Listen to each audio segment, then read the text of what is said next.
And, Are you and you're going to recording be the this? question answer. It is being Ask her recorded. from I now guess. on. Okay. She Yeah. just texted me and she's like, "You better ask." 1:30. You have a quorum. We did it. Yeah, He did it. yeah. I got how many emails and texts? Are you coming? Are you coming? I could Are you almost coming?" just get it from the tone on Mike's voice. He was like, "John, Please, John. John, Please, listen." will you please? We need to come in here for an hour and get this done. And he, again, it's on his plate to get this done. Yeah. Okay, So so we've called order. I need roll call. We'll start with you, Janie. Janie Evans here. Marion Suttles, Debbie Savoini. John Rocha here. our liaison councilman. And let's move on to discussion and action items. And the first one is the approval of minutes. Oops, sorry. From October. Yeah, From it's been a while. October 18th. Yeah, Does everybody have a copy Yeah, of the we've read it. minutes? I've read it. They want us to give them to you as separate from the agenda moving forward. That's why there's. That's fine. I move we approve the minutes from October 18th, 2023, CDBG Citizen Advisory Committee meeting. I second it. Moved in second. All those in favor, raise your hand. Those voting no. So minutes are passed. Let's go move on, if we can, to presentations and discussions. Okay.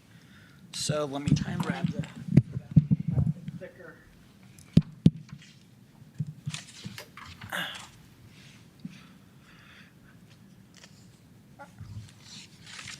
All right, this will be a fairly short meeting today. I did want to get everybody together, considering this is kind of the start of our CDBG year.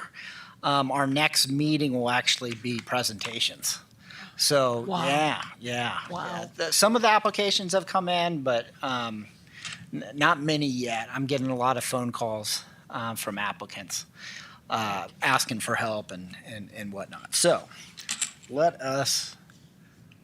We did the minutes, the timeline of events for 2024. Everybody here it's all old hat at this point. Thought we could discuss the needs assessment, how that went in November, and then I have some staff announcements. First up, I want to welcome our new council liaison, Brandon Montoya.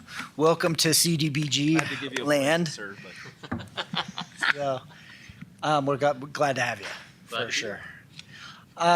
Our applications for this year are going to be due at the end of this month, on January 31st. Again, I've only gotten one in. It's New Horizons, but there's a lot of people working on getting them in. If I can, Yes, ma'am. Michael, we did a workshop and went over some of these dates as to when these apps had to be in, Absolutely. PlayStation and other. Are we sort of, I know, again, I always come to this, you only got a couple of more weeks and this closes. Right. So I did, besides the needs assessment workshop, which was in November, we did a application workshop, and I think there's about 20 potential applicants, maybe less. But that's more than 15 for sure. There's a lot of the usual folks, but there are some new potential applicants as well. So I think in the next week and a half, we'll probably get an influx. And I'm in contact with a lot of these folks, talking to them. They're calling. I was Meals for Wheels was in contact with me today, needed some help with the application. So I imagine next week we'll get some more in for sure. I think so. Let me see. So yeah, January 31st is the close date for both the construction projects and the public service. Here are important dates coming up. February 21st will be the applicant presentations. March 20th will be the voting meeting. And I imagine, yes, What do you mean by voting meeting? the ranking. If I imagine we're going to do okay. I understand. the subcommittee again. Is that something we're wanting to continue? Absolutely. Okay. the Seems subcommittee. pretty productive. Yeah. Yeah, And what's nice too is that what's nice too about the subcommittee arrangement is that it seems like we always have consensus at the actual CDBG meeting. So it seems like we go, because really the subcommittee takes all the rankings and grades and everything from everybody, and then we hammer it out, right? Whoever that is, and then for the most part, there's been concessions at every single CDBG meeting since I've been here, Okay. where we come back and say, hey, the majority says they want this reduced or this, and that. So to me, my opinion is it works well. The subcommittee, when do we make that selection? Who's going to be on that? Well, I'm thinking, because the next time we meet is February 21st, and I could put that on the agenda right at the beginning to select real quick the subcommittee, and I'll have the date of, the first or second week of March for that subcommittee to meet. yeah. We could do it that way. Okay. What do you think? So March is good. We have the time. It's just that I want those people on the sub to understand what they have to do, how it's going to be handled. Any questions from the board about the last time we had? Who's going off on the subcommittee? Who's coming on? Okay. I'd like to change it up a little bit. Okay. So that would be, February 21st is going to be a long one. And we'll do that. We'll try to knock that out right at the beginning, the subcommittee Perfect. discussion. Okay. Because then the full committee has to have those scoring sheets and applications before the subcommittee can meet. Correct. Right. Yes.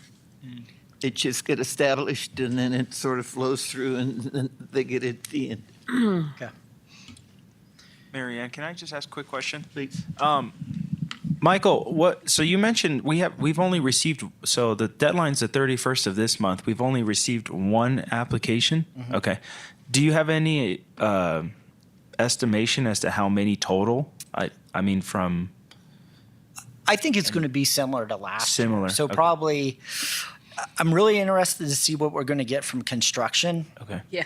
on the construction side. So a bunch of different things. I've gotten PASS or Prescott Area Shelter Services they were going to do something because they moved in the transitional housing space, but it looks like they're going to wait a year.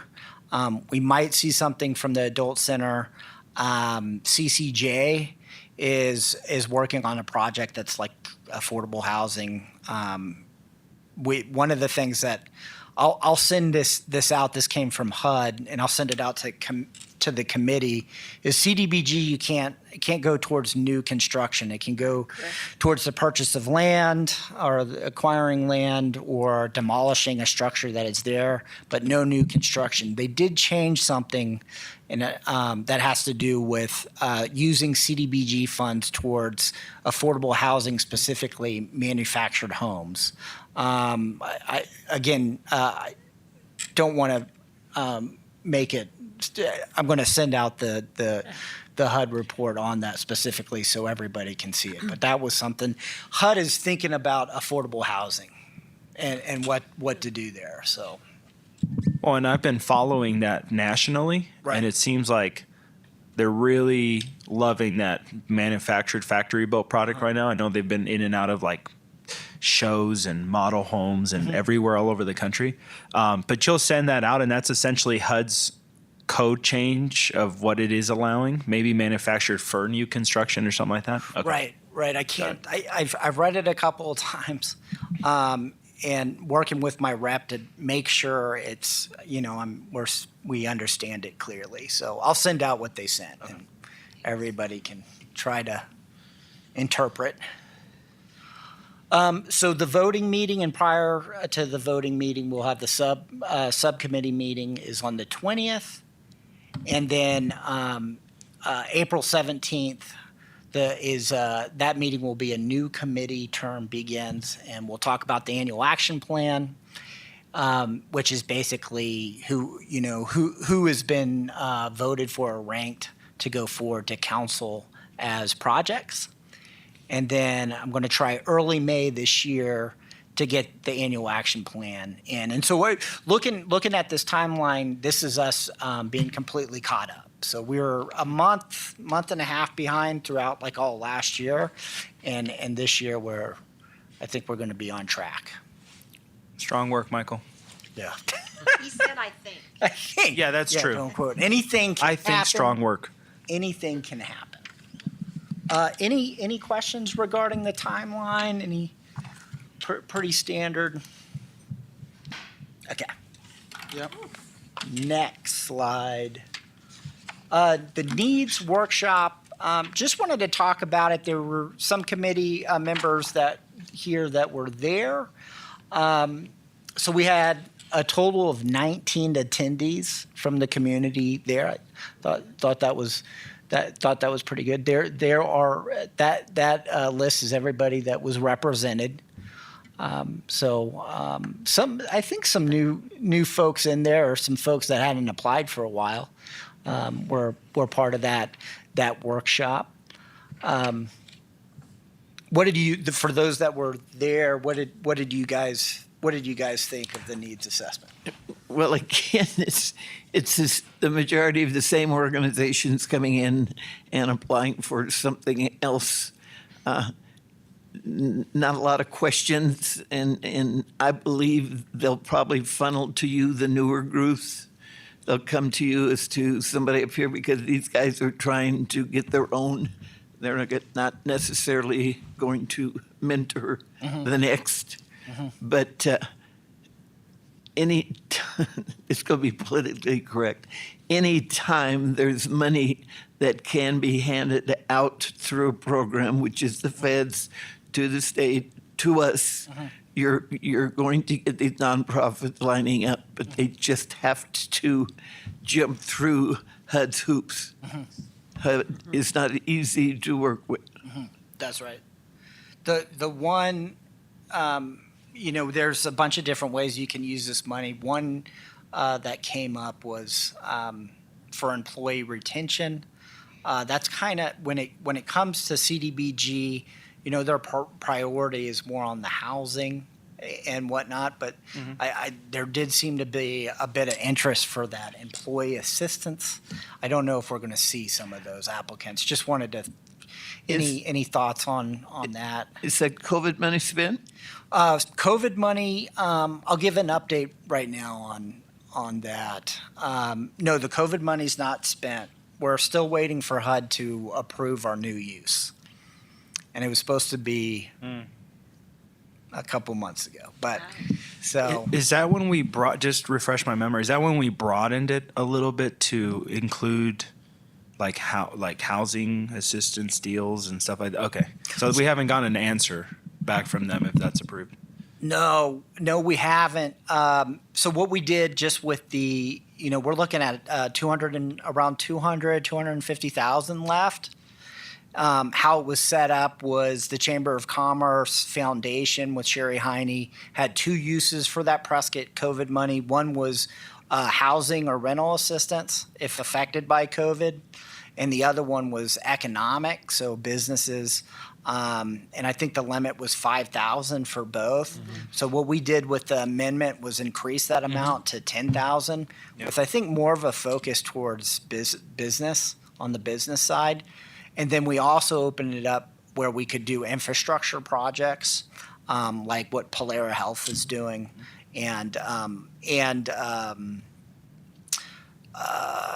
U.S. Vets. U.S. Vets had a project too that we were able to open up for them to use. So we haven't heard back from HUD on. I think it's just a matter of time. Like they have everything they need. They just need to bless it, and then I can start writing the contracts and getting that money spent.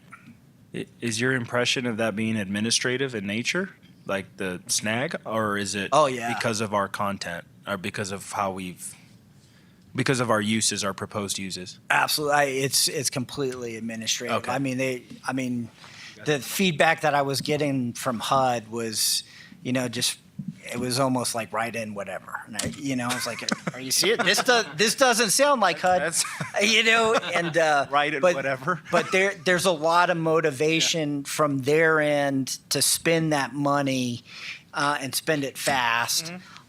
So I was surprised when we got everything to them that we didn't hear back as soon. Part of the reason is our HUD rep just got reassigned for like 5 weeks. So, and she had everything. She had a big pile of stuff that she was working through. And so anyway, it's just staying in touch with whoever they Okay. assign us. So kind of frustrating. Yeah.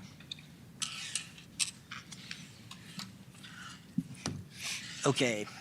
Anything else about the needs assessment? Looking at next year, I'll probably bring it up before the needs assessment, just a game plan on what you guys think of the best way to approach the needs assessment, because next year we got to work on our 5-year plan. That we're already, we'll be doing the consolidated plan, which kind of lays out the groundwork for the next. It's a big project, so, and the needs assessment's a big part of that. Okay, last slide. No minor home repair updates. I'll be meeting with Ms. Sherry Heine here soon to talk about this year. She will be applying as part of this program year for minor home repair monies. So it'll be less of like what's left over we give to minor. It's going to be a set amount that I don't know if she has an amount in mind, but she'll be requesting a specific amount to go towards that program.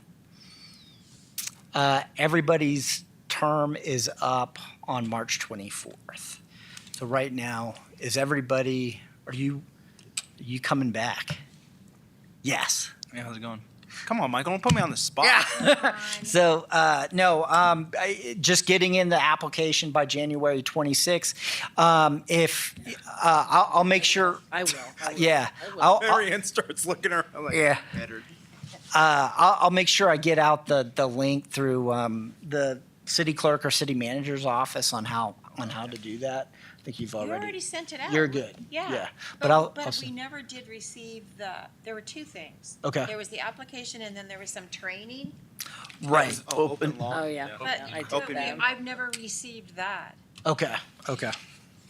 I'll send that out again. There was a session we did here, and I think if you go back and watch it, you can get credit for it. It's just a link you go to and you just have to sit and watch it all. Okay. Gosh, it's horrible. Then you're It done. was- You it tell was the clerk. Really illuminating. One of the most Bless So it. yeah, if you could send I me will. that link, sprawling that would be meeting. For sure. And I thought he did, from No, what I heard. it was good. But Joe Young, the attorney, did. It was a lot better. Yes. It's just Yeah. content. Don't matter Yeah. how you spin it. Yeah. It's just. Yeah, we're missing 3 people. Have you heard? Oh. Are they applying again for this committee? Right now, Sandy is not. Tom, I believe so. And then Deborah Miller, I believe so. Okay. So you guys So know someone else? for you to fill an absentee person, does that go to the committee selects somebody from the applicants and they're just given to you? Do you have any? I don't. say-so if Right. I on- don't have any say. I don't know. Yeah. I'm an outsider. Because you have a committee that makes that selection. Yeah, it's the mayor, Councilman Moore, and Mayor Pro Tem can tell me. Make that choice. So you're not on that one either. So No. that's that. This is the only one I want. It's the best one, though. This committee is so good, they said, this is all. That's you- right. We're doing big things There's, here. yeah, there's no way we can give. So you- it's always the mayor's selection I don't know if committee? it's always the mayor that's on that committee, but the mayor is on that committee. He has been since he was mayor, I think. I don't know if he was prior to being mayor. Okay, And then Councilman Moore has been on since he that was, his whole term as well. okay, And then Sishka termed off, Yes. obviously, and then he was replaced with Can Tell Me. okay. Okay. That is it for me. Any questions or concerns or anything you guys would like to see change or different? We got going to just use the same ranking score sheet as last year. How about, sorry, Mary Ann, just about amounts. Do we have any idea on what CDBG funds look like this coming year? Sometimes we would get preliminary from Michelle, maybe like, oh, maybe it's going to go up 10 grand or not. Anything on that? No, I don't. It was 255,000 this past year. Okay. Prior to that, it was 238. So I think the same, 240 to 250 is what and I can't remember when we were given that number. It always gets smaller, John. March or November or March or August or April, March or April, we found out like a preliminary number from HUD. So. Got it. All right. The only question that I have, Michael, is making sure we have a full board. So we have a February meeting, and at that time, you should be able to fill the absent seats who will not be running for this committee again, correct? So we have our current committee will be sitting all the way through the voting this year, through the voting through March 20th. Oh, good. It's March 24th is when the official term out happens. Okay. So this committee will vote on CDBG projects this year, and then we have a new committee starting April. Yeah. So, as a Marianne, if I can, just don't want to speak out of turn. You're the chair. Yeah. Just Robert's Rules of Order. You can say, go ahead. I know. I guess as the liaison to this committee, my main goal. I have two goals as a liaison, and you guys are getting the focus of all my attention, so you should feel special. My main goal is to understand what you guys are doing, what your thought process is, and then as things come up on council, like the appropriation of this, federal funds that council ultimately approves, so I can report back and say, oh, well, they talked about this, or if someone has a question. I have two thoughts on it, though. My other second goal, I guess, would be that in whatever way I can support you with that, with what your deliberations are, and by and large, I assume that's largely just by being present and hearing what you guys are talking about. But if there's other ways that I can support you as a committee, please feel free to reach out to me. And then I guess the second idea I had is that, I know with planning and zoning, when I served as a liaison to that committee, when we have what staff may view as a controversial planning and zoning topic come before council, sometimes we will have a chair or a co-chair or just any member of that committee come and just kind of be there. So if there's a question, given that at times the allocation of CDBG funds has caught the attention of specific members of council, you might consider sending someone. I'll do my best to represent what this committee is doing, the work it's doing, but it might be helpful if there was if Mary Ann wanted to come as the chair, or if anyone wanted to come just to kind of provide a little backup, just a thought. So throw that out there. Okay.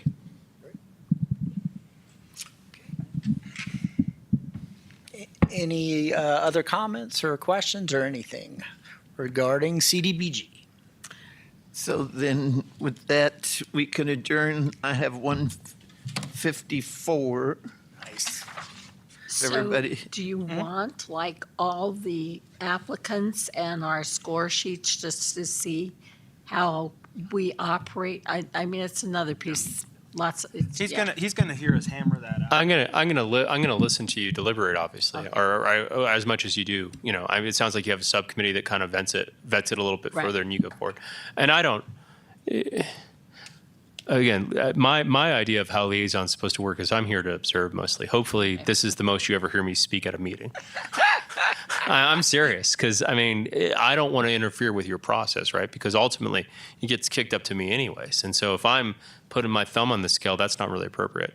So I just want to. I threw out the idea of you guys coming forward, just that if there is pushback from any member of council that says, "Hey, why did you give so much to this organization?" Right. You guys can Right. kind of be there. I mean, I'll stick up for you too, but at the end of the day, it'd probably be useful to have one of you there to say, "Hey, we put some effort into this. We did a lot of due diligence, Right. and I'm willing to, I'm proud of that, and I want to talk about it." Maybe. Right. But at the voting meeting, there probably will not be that much discussion about how the money is distributed. We really almost go with what the subcommittee. So if you wanted to understand how that process goes, you would probably would need to be at the subcommittee, because they are free to really have discussions about Right. the merits of each of the applications. Do you guys keep minutes for that meeting? We do. We do. I mean, I'm sure I can gather that from reviewing the minutes, probably too. Okay. Okay, with that, then this meeting's adjourned at 1:56. 156.